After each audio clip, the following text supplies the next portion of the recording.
Hello, praise lord. प्रभु यीशु मसीह के मधुर नाम में आप सभी को प्रेमी सलाम। जैसे कि आप देख रहे हैं राष्ट्रीय जय यीशु मानव सेवा, हमारे बीच में पधारे हुए मेहमानों का भी धन्यवाद करते हैं। आप सभी का स्वागत है। प्रभु आप सबको आशीष करें। गुजरात की धरती से और महाराष्ट्र की धरती से भी आज हमारे बीच में पधारे हुए मेहमान हैं। मैंने सोचा कि उनको बिठाकर मैं आपके सामने कुछ वचनों को फरमाऊं, ताकि ये अपनी कलीसिया में जाकर इन वचनों को लगातार बताते रहे जनता को। जैसे कि आपको मैं पिछले दिनों में कहा था कि जैसे कि भजन संहिता 32 अध्याय उसका 9 वचन में लिखा है, तुम घोड़े और खच्चर के समान ना बनो। तुम घोड़े और खच्चर के समान ना बनो। हाँ, क्यों नहीं बनना चाहिए? इंसान आज घोड़े और खच्चर के समान बन चुका है। उनको कैसे समझाया जाता है? यहाँ पर लिखा है कि यानी घोड़ा और खच्चर को समझ नहीं होती। उनकी उमंग क्या बोलना चाहिए, उनकी उमंग लगाम और बाग से रोकनी पड़ती है, नहीं तो वे तेरे वश में नहीं आने के। मेरे तमाम भाइयों बहनों, घोड़े को और गधे को, यानी कि घोड़े को लगाम लगाना पड़ता है और गधे को चाबुक मारना पड़ता है, तभी ये लोग कंट्रोल में होता है। उसी प्रकार से इंसान को तगड़ा जवाब देना पड़ता है, या फिर डांटना पड़ता है, उसे क्या बोलना चाहिए, ठपका देना पड़ता है, उसे क्या बोलना चाहिए कि वचन के अनुसार उसे कंट्रोल में लाना पड़ता है। अगर वचन के काबू में अगर व्यक्ति नहीं आता है तो इन्हीं के जैसा हो जाएगा, बिना लगाम का और बिना चाबुक का। जैसे बिना चाबुक का गधा नहीं संभलता है और बिना लगाम का घोड़ा नहीं संभलता है, उसी प्रकार से आज लोग बिना प्रार्थना के होते हैं, बिना वचन के होते हैं, बिना आराधना के होते हैं, बिना भलाई के होते हैं, वह ऐसे ही आवारे जाते हैं। उन्हीं सभी को हम सावधानी पूर्वक आगे की ओर बढ़ाने के लिए काफी कोशिश के ऊपर कोशिश करते चले जाते हैं। जैसे मैंने आपके सामने फोटो रखा घोड़ा और गधे का, और आप लोगों को लगता होगा कि ये क्यों रखता है और कहां से लेकर आता है। ध्यान दीजिएगा पूरा। मैं आपको बताना चाहता हूं कि हम संसार में परदेसी हैं। हम गुजरात की धरती पर हैं, आप अन्य धरती पर हैं, आप कई कई जगह हैं। सामने की ओर देखिए शंकर भाई, सामने की ओर देखिए, सामने देखिए, उधर देखिए, अब मुझे ना देखिए, सामने देखिए, सामने की ओर देखिए और लगातार आपका ध्यान में इन वचनों को रखिए। पहला वचन हमने पढ़ा है भजन संहिता उसका 32 का 9 वचन हमने पढ़ा। घोड़ा और खच्चर जो ना समझ होते हैं, उनको कोई भी समझ नहीं होती, उनको समझाने के लिए या फिर उनको कंट्रोल में लाने के लिए उनको लगाम या फिर चाबुक लगाना ही पड़ता है। उसी प्रकार से आज मैं बताना चाहता हूँ, लोग धन दौलत माल मिलकत का घमंड रखते हैं, कलीसिया का घमंड रखते हैं, खेती बाड़ी का घमंड रखते हैं, कपड़ों का घमंड रखते हैं, बहुत चीज़ों का घमंड रखते हैं। तो उनको मैं आज कहना चाहता हूँ कि आप और मैं परदेसी हैं। इस संसार में परदेसी आए, हम लोग मेहमान के रूप में आए हैं। आज हैं, कल नहीं भी होंगे। आज जिंदे हैं, आज हष्ट-पुष्ट है, हो सकता है आने वाले कल आप मर भी सकते हैं। किसी का भरोसा नहीं, मैं अपने आप का भी भरोसा नहीं कर सकता, क्योंकि बाइबल में लिखा है कि संपूर्ण मन से यहोवा के ऊपर भरोसा रखें। तो पूरे मन से यहोवा के ऊपर भरोसा आप और मुझे करना है। हमारा जो मन है पूरा परमेश्वर के ऊपर लगाना है। खुद के लिए इस्तेमाल मत करो, है ना, खुद के लिए इस्तेमाल मत करो, वरना धोखा खा जाओगे। यहाँ पर लिखा भजन संहिता उसका 119 उसका 19 वचन में लिखा, मैं तो परदेसी हूं, अपनी आज्ञाओं को मुझसे छिपाए न रख। Praise the lord. दाऊद राजा कहता है कि मैं परदेसी हूं। हमारी गुजराती भाषा में कहता हूं तो परदेसी छू, है ना, तुम्हारी आज्ञा माराती संताड़ी न रखसो। हालेलुया। दाऊद राजा ये कहता है कि आपकी आज्ञा, आपका नियम मुझसे छिपा मत रखना, जो भी है सब मुझे बता देना, ताकि मैं जिंदगी बना लूंगा। काफी लोग बोलते वो वचन मत बताना, कुछ लोग बोलते वो वचन मत बताना, कलीसिया भाग जाएगी, कलीसिया टूट जाएगी, पास्टर भाग जाएगा। यहाँ दाऊद राजा कहता मैं तो परदेसी हूँ, इसलिए तेरी आज्ञा मुझसे छिपाना मत, सब मुझे बता देना, सब मुझे बता देना कहता है। तब वो मानेगा और आगे बढ़ेगा, तब जाके स्वर्ग के लिए बढ़ सकते हैं। मैं सभी जनता को कहना चाहता हूँ, परमेश्वर के जो वचन है सब परमेश्वर से मांगो, मुझे समझाओ। परमेश्वर को बोलो मुझे समझाओ, ताकि मैं समझूं और आगे बढ़ूं। अगर नहीं समझोगे तो जनता को भी नहीं समझाओगे। आप जो समझोगे वही समझाओगे, नहीं समझोगे तो दूसरे को भी नहीं समझाओगे। इसीलिए यहाँ पर यह कहता है कि मैं तो पृथ्वी पर परदेसी हूँ। आज हमारे घर आए ये लोग मेहमान हैं, ये हमारे घर आए हैं और आज हमारे यहाँ मेहमान हैं। हो सकता है शाम होने से पहले ये लोग अपने घर की ओर रवाना हो जाएंगे, और रहेंगे तो और अच्छी बात मेरे लिए, वो बैठेंगे तो और मैं उत्साहित होकर वचनों को प्रकट करूंगा आप सभी के सामने, है ना। तो मैं आपको बताना चाहता हूँ कि हम परदेसी हैं, हम मेहमान के रूप में संसार में, तो किसी के भी साथ में झगड़ा करने की आवश्यकता नहीं।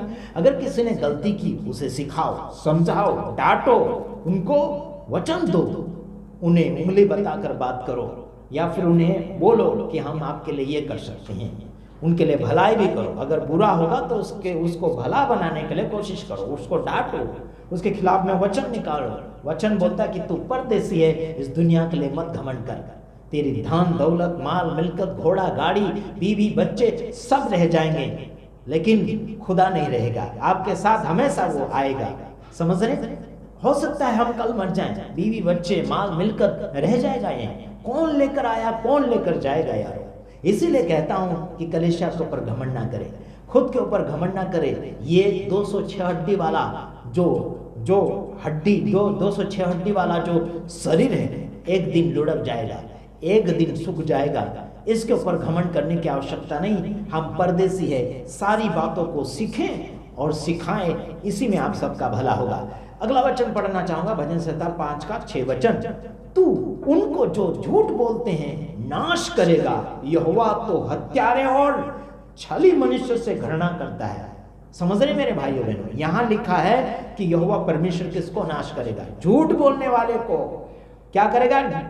नाश कर देगा, और हत्या करने वाले को घृणा करता परमेश्वर, नफरत करता परमेश्वर। किससे? जो हत्या करता है, किसी का विश्वासघात कर दिया है ना, किसी का किस रीति से मार डाला, किसी का हत्या कर डाला लोगों ने, किसी के विश्वास को मार डाला, विश्वासघात कर दिया, भरोसा पूरा नहीं होने दिया, है ना। तो यहाँ कहता झूठ बोलने वाले नाश हो जाएंगे, और हत्या करने वालों से परमेश्वर नफरत करेगा, नफरत। इसलिए कहता हूं कि किसी की हत्या मत करो, यानी कि किसी को झूठ मत बोलो। झूठ अगर बोलोगे तो नाश हो जाएंगे, झूठ नहीं बोलोगे तो बन जाओगे। जो व्यक्ति झूठ नहीं बोलता है वो बनता भी है, वो मजबूत बनता है, सारी बातों में आशीषों में बढ़ता है। यीशु मसीह ने कभी झूठ नहीं बोला। यीशु मसीह को लोग पकड़ने के लिए आए थे, मारने के लिए, तो उसने झूठ नहीं बोला। उसने ये नहीं कहा कि मैं यीशु नहीं हूं, ऐसा करके नहीं कहा। वो खुद सामने हो गया, और सिपाही लोग उसे पकड़ लिए, बंदी कर लिए, और वो मौत के घाट भी जाने तैयार था, और गया भी और बाहर आया भी। सारे चेले चपाटे उसके भाग गए। पतरस कहता था मैं तेरे लिए मरूंगा, वो भी भागा। 3 बार झूठ बोला। झूठ बोला तो नाश हो गया था ना, यीशु से दूर हो गया था। फिर यीशु से पश्चाताप किया, 3000 लोगों को बदल कर रख दिया। जो बदलता है वो दूसरे को बदलता है, जो नहीं बदलता है वो दूसरे को नाश करता है। ध्यान रखना मेरे भाइयों बहनों, जब इंसान यीशु मसीह को कबूल कर लेता और मानने लग जाता है, दुनिया चाहे तुम्हारी दोस्ती टूट जाएगी, तुम्हारा रिश्ता टूट जाएगा, लेकिन तुम्हारा रिश्ता यीशु के साथ नहीं टूटना चाहिए। तुम्हारे सारे रिश्ते टूट जाए, टेंशन मत लेना। यीशु से रिश्ता जोड़ लोगे तो सारे रिश्ते तुम्हारे वापस जुड़ जाएंगे। Praise the Lord. इसलिए कहता हूं कि झूठ मत बोलो और हत्या ना करो, नहीं तो परमेश्वर तुम्हें नाश कर देगा और परमेश्वर तुम्हें नफरत करेगा। परमेश्वर नफरत नहीं करें, ऐसा काम करो। दुनिया चाहे नफरत करे, कोई हरकत नहीं, सूट बूट में शानदार व्यक्ति बनकर आप जाइए, है ना। किसी से शर्म ना रखें। लोग बोलेंगे आपको छी छी छी छी, टेंशन रखने की जरूरत नहीं यार, टेंशन रखने की जरूरत नहीं। जब यीशु आपके अंदर है तो आप राजा के बेटे हैं। राजा के बेटे को कहते हैं राज, यानी कि राजकुमार। क्या कहते हैं? राजकुमार कहते हैं। हम राजकुमार हैं, और जो लेडीज भाई यानी कि बहन लोग हैं वो राजकुमारियां हैं। तो अभी आपको डरने की आवश्यकता नहीं, अभी आपको डरने की आवश्यकता नहीं। अगला वचन और फरमाएंगे, फिर हम समाप्ति की ओर जाएंगे। आइए देखते हैं निर्गमन उसका 20 का 4 वचन। परमेश्वर की ओर से हुक्म, किसको हुक्म मिला था? मूसा को, है ना। मूसा को 10 आज्ञा किसको दिया था? मूसा को। मूसा को इसीलिए 10 आज्ञा दी गई थी कि पब्लिक को सिखाएं। हेलो, समझ रहे? वो पब्लिक को सिखाएं, जनता को सिखाएं, जनता को मजबूत करें, जनता को ज्ञान दें। वो 40 दिन 40 रात तक परमेश्वर से बातें किया और परमेश्वर ने 10 आज्ञा दी, है ना? कितनी आज्ञा दी? 10 दी, ताकि लोगों को 10 आज्ञा में मजबूत कर दें और, है ना, और शांतिपूर्वक आगे ले जाए। Praise the Lord, hallelujah. तो लोग मूसा को आते आते गड़बड़ी कर बैठे थे, मूर्तियां बना बैठे थे, जैसे मैं यहाँ सामने रख रहा हूँ, ये जैसे देखो। उस समय बछड़े की मूर्ति बनाई, आदिवासी में क्या बोलते हैं बछड़े को? गाय के वासड़ा, है ना? तो गाय का बछड़ा जैसा बनाकर उन्होंने रखा। आजकल कुछ लोगों ने ये मूर्तियां बनाकर रखी। चलो ठीक पढ़ते हैं। हाँ, निर्गमन 20:4 यहाँ लिखा, तू अपने लिए कोई मूर्ति खोद कर न बनाना, न किसी की प्रतिमा बनाना जो आकाश में व पृथ्वी पर या पृथ्वी के जल में नहीं बनाना। बोला, क्या बोला था? बनाना ही नहीं, इजाजत ही नहीं है। फिर भी लोगों ने बनाया।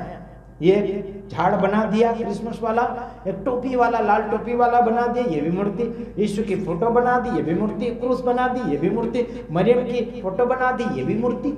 इजाजत बाइबल ने नहीं दिया, फिर भी लोगों ने किया। गलती हमारी नहीं है, गलती हमारी नहीं है, गलती उन लोगों की है जिन्होंने बनाया। पर आप और मैं अगर इसे मानते हैं तो गलती कर रहे हैं। तो गलती से बाहर आने के लिए वचन है। चलो, पहला कुरिन्थियों उसका 10-14 और 15 वचन। इस कारण है मेरे प्यारो, मूर्ति पूजा से बचे रहो। क्या कहा? मूर्ति पूजा से बचे रहो, बच के रहो, वरना फंस जाओगे। बचे रहोगे तो स्वर्ग जाओगे, नहीं बचे रहोगे तो नरक के कीड़े जरूर खाएंगे, जो मैंने पहले वीडियो बताया था इन भाइयों को, है ना? मूर्ति पूजा से बचे रहो मतलब लाना भी नहीं, बेचना भी नहीं और पूजना भी नहीं। अगला वचन, मैं बुद्धिमान जानकर तुमसे कहता हूं, जो मैं कहता हूं उसे तुम परखो। क्या कहा? मैं जो कहता हूं उसे तुम परखो। परखो ना यारो, परखो कहा गया।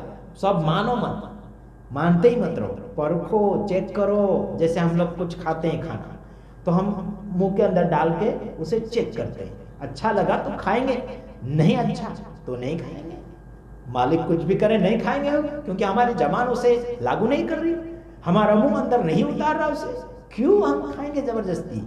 जो बाइबल कहेगा वही खाएंगे, वही बताएंगे। Praise the Lord. तो प्रभु आप सबको आशीष करें और लगातार आगे की ओर बढ़े। धन्यवाद। हम दूसरे वीडियो में पधारेंगे, तब तक ले नमस्कार, आमीन।